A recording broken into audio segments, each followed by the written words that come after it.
So the following spring, I flew down to Eugene, Oregon, and I picked up a bike that I had ordered, made by CoMotion. Their factory is there in Eugene, and I rode from Eugene down to LA. Again, Was that a couple hundred, 300 miles maybe? it's 1,200 miles. Oh, 1,200 miles. 1,200 All right. miles. All right. And you go through the redwoods in Big Sur, and it's pretty challenging country, even though it's not that high, 1,000 feet or so, but you're constantly going up and down. There's nothing flat about the Oregon or California coast. So I got to LA and stayed with my brother-in-law for a couple of days and thought, boy, I don't know if I want to do this again. Flew back home, and memories tend to hold on to the positive and wash out the negative. Right. And so I thought I should try a transcontinental ride. Oh, that's when you thought it. Okay. Yes. Yeah, that's when I got to that point. Huh. And so you go the 1,200 miles, and you probably figure out along the way, okay, these are the things that I need to pack and carry along with me, and you had some concept of what the trek would be like, but surely it had to be completely different than going from Eugene to LA, from coast to coast. I mean, in some ways, you had to have more winter gear. Because of when I left. I left too early, and I left Eugene I flew into Eugene on the 12th of April and left that afternoon and rode up to Corvallis, which is only 40 miles.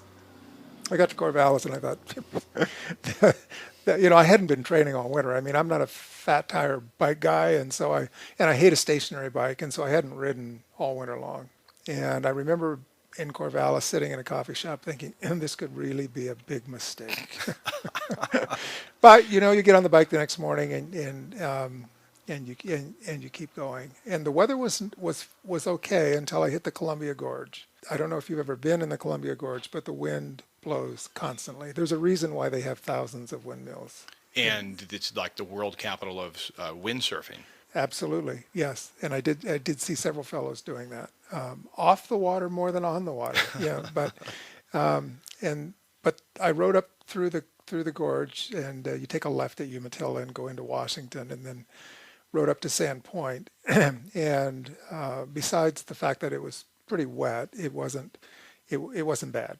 An old friend had drove up from Idaho, Lewis Macklin, and met me in Sand Point. And he rode with me. Well, actually, he drove his pickup, and then he'd ride back for 2 days, and we went down to Kalispell. And then from Kalispell, I went to East Glacier and went up over the Continental Divide to West Glacier.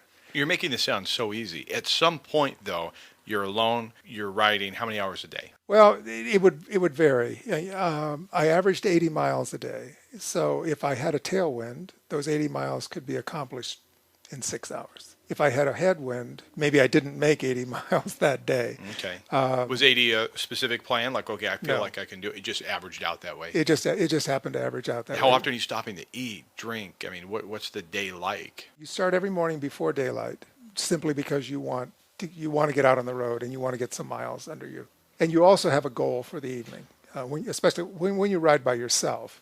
You have to be pretty specific about where you're going to stop for the evening. I wanted to see the sun come up every morning, but you can't be on the road really in the dark. It's simply, it's just not prudent. Not smart. Right. The weather will drive a lot of your decisions, and it started to get cold in Sand Point. And it was cold from Sand Point to Minneapolis. Most mornings when I left, it was in the low 20s.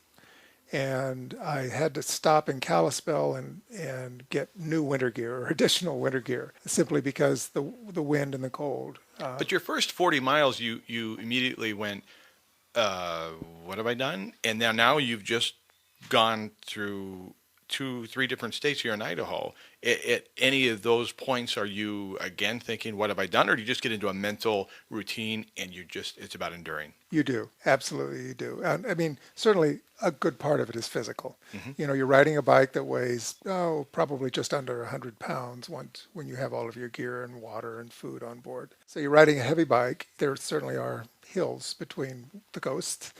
However, a good deal of it is. I mean, climbing the Continental Divide, for example, it's not a terrible taxing feat, but it is you are simply climbing steadily at a very slow speed for a day. And you simply get that mindset that you're going to go uphill now for the next 10 hours. And You'd be surprised. If you can handle that mentally, your body responds, even when it's old and broken down like mine is. An awfully lot of it is mindset.